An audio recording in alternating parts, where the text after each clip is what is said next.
श्रीमद् भगवत गीता एक ऐसा ग्रंथ है जो मानव को कर्म करना सिखाता है, जो मनुष्य को धर्म की सही परिभाषा समझाता है। यह एक ऐसा पवित्र ग्रंथ है जो आपको मोक्ष मार्ग तक ले जाता है। यूं तो भगवत गीता सनातन हिंदू वैदिक धर्म का आधार है, परंतु आज मानव कल्याण के लिए इस पवित्र ग्रंथ के ज्ञान को दिल खोलकर अपनाने की आवश्यकता है, क्योंकि यही सनातन है और यही शाश्वत है। श्रीमद् भगवत एकमात्र ऐसा ग्रंथ है जो छात्रों को भी पग पग पर प्रेरित करता है और जीवन की समस्याओं का साहस से सामना करने योग्य बनाता है। जो मुझे सर्वत्र देखता है और सब कुछ मुझ में देखता है, उसके लिए न तो मैं कभी अदृश्य होता हूँ और न वह मेरे लिए अदृश्य होता है। एक अनुशासित व्यक्ति अपना तथा समाज व देश का विकास कर सकता है। शिक्षा और ज्ञान उसी को मिलता है जिसमें जिज्ञासा होती है। मनुष्य को जीवन की चुनौतियों से भागना नहीं चाहिए और न ही भाग्य और ईश्वर की इच्छा जैसे बहानों का प्रयोग करना चाहिए।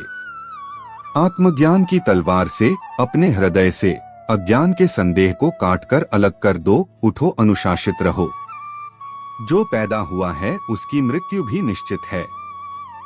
जैसे जो मृत है उनके लिए जन्म, इसलिए जिसे बदल नहीं सकते उसके लिए शोक मत करो। अच्छे कर्म करने के बावजूद भी लोग केवल आपकी बुराइयां ही याद रखेंगे, इसलिए लोग क्या कहते हैं इस पर ध्यान मत दो, तुम अपना कर्म करते रहो। सत्य कभी दावा नहीं करता कि मैं सत्य हूँ, लेकिन झूठ हमेशा दावा करता है कि सिर्फ मैं ही सत्य हूँ। गलतियां ढूंढना गलत नहीं है, बस शुरुआत खुद से होनी चाहिए।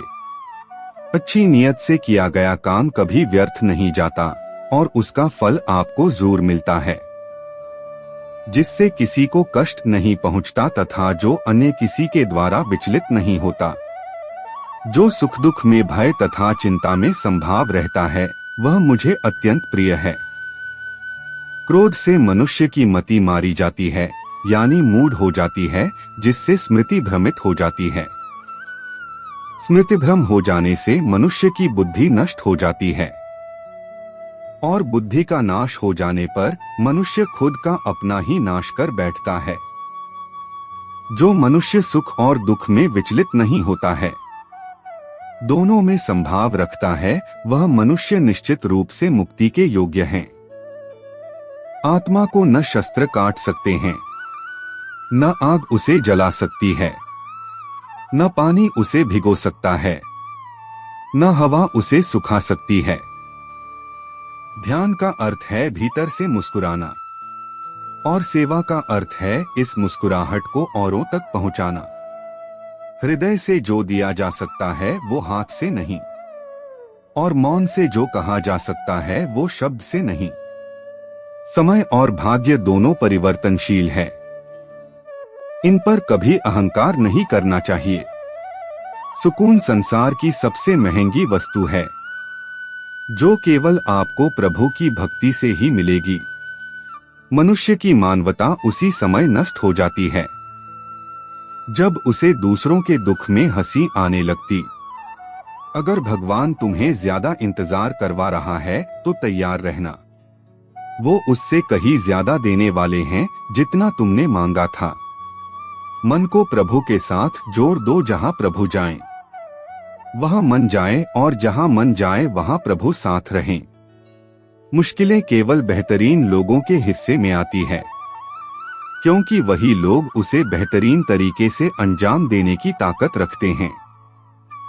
अगर परमात्मा तुम्हें कष्ट के पास ले आया है तो अवश्य ही वो तुम्हें कष्ट के पार भी ले जाएगा।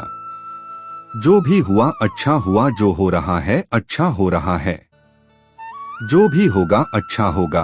भविष्य के बारे में चिंता मत करो, वर्तमान में जियो। निंदा से घबराकर अपने लक्ष्य को न छोड़े, क्योंकि लक्ष्य मिलते ही निंदा करने वालों की राय बदल जाती है। जो सरलता से मिलता रहे उसका महत्व नहीं रह जाता। अक्सर खो देने के बाद समय, व्यक्ति और संबंध के मूल्य का आभास होता है। चिंता मत करो, क्योंकि जिसने तुम्हें इस संसार में भेजा है उसे तुम्हारी ज्यादा चिंता है। किसी और का काम पूर्णता से करने से कहीं अच्छा है कि अपना काम करें, भले ही उसे अपूर्णता से करना पड़े।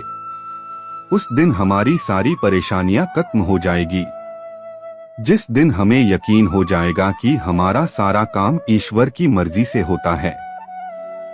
ज्यादा खुश होने पर और ज्यादा दुखी होने पर निर्णय नहीं लेना चाहिए, क्योंकि यह दोनों परिस्थितियां आपको सही निर्णय नहीं लेने देती हैं। एक बार एक राजा नगर भ्रमण को गया। रास्ते में देखा एक छोटा बच्चा माटी के खिलौनों को कान में कुछ कहता फिर तोड़कर माटी में मिला रहा है। राजा ने अचरज से पूछा, तुम ये सब क्या कर रहे हो? बच्चे ने जवाब दिया, मैं इनसे पूछता हूँ, कभी राम नाम जपा? ये नहीं बोलते तो माटी को माटी में मिला देता हूँ।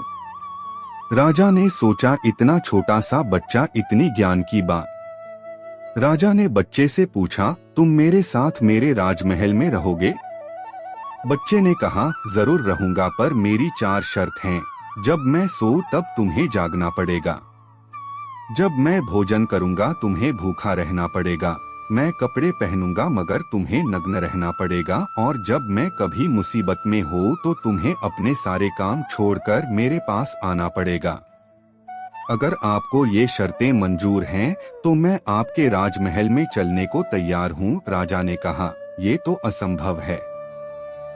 बच्चे ने कहा, राजन, तो मैं उस परमात्मा का आसरा छोड़कर आपके आसरे क्यों रहूं, जो खुद नग्न रहकर मुझे पहनाता है, खुद भूखा रहकर मुझे खिलाता है, खुद जागता है और मैं निश्चिंत सोता हूँ। और जब मैं किसी मुश्किल में होता हूँ तो वो बिना बुलाए मेरे लिए अपने सारे काम छोड़कर दौड़ा आता है। कथा का भाव केवल इतना ही है कि हम लोग सब कुछ जानते समझते हुए भी बेकार के विषय विकारों में उलझकर परमात्मा को भुलाए बैठे हैं, जो हमारी पल पल रक्षा कर रहे हैं। उस प्यारे के नाम को भुलाए बैठे हैं।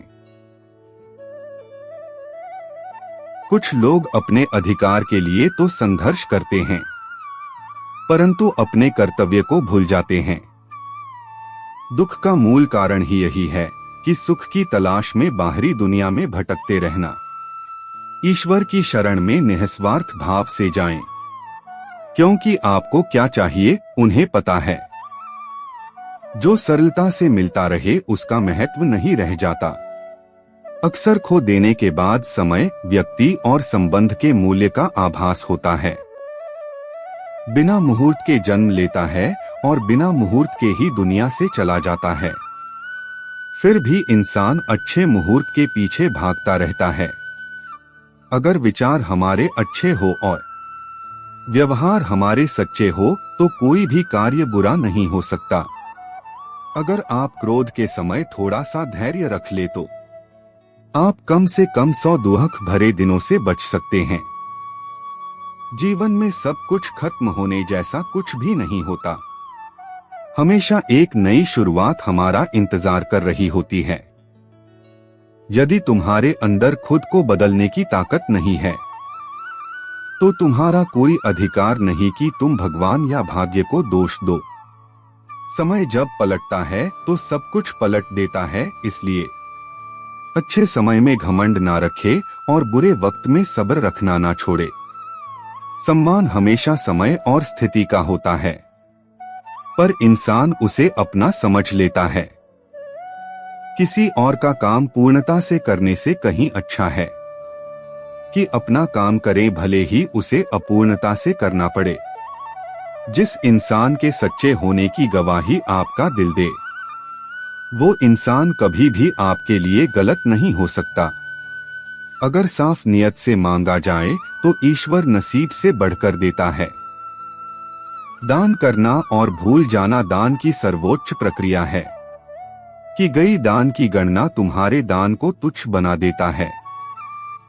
अगर परमात्मा तुम्हें कष्ट के पास ले आया है तो अवश्य ही वो तुम्हें कष्ट के पार भी ले जाएगा। परिवार के साथ धैर्य प्यार कहलाता है। औरों के साथ धैर्य सम्मान कहलाता है। स्वयं के साथ धैर्य आत्मविश्वास कहलाता है। और भगवान के साथ धैर्य आस्था कहलाती है। जो लोग तुम्हारी बुराई करते हैं वो करेंगे, चाहे तुम अच्छा काम करो या बुरा। इसलिए शांत रहकर अपना कर्म करते रहे। निंदा से मत घबराओ, निंदा उसी की होती है। जो जिंदा है मरने के बाद तो सिर्फ तारीफ होती है। बुरा समय आपको जिंदगी के उन सभी सच से सामना करवाता है जिनका आपको अच्छे समय में कभी ख्याल नहीं होता। कर्म का धर्म से अधिक महत्व है, क्योंकि धर्म करके भगवान से मांगना पड़ता है, पर कर्म करने पर भगवान स्वयं फल देता है। हम जिस मनुष्य पर अति विश्वास करते हैं वही हमारे विरुद्ध षड्यंत्र करते हैं। प्रेम और विश्वास पाने के लिए अवसर मांगे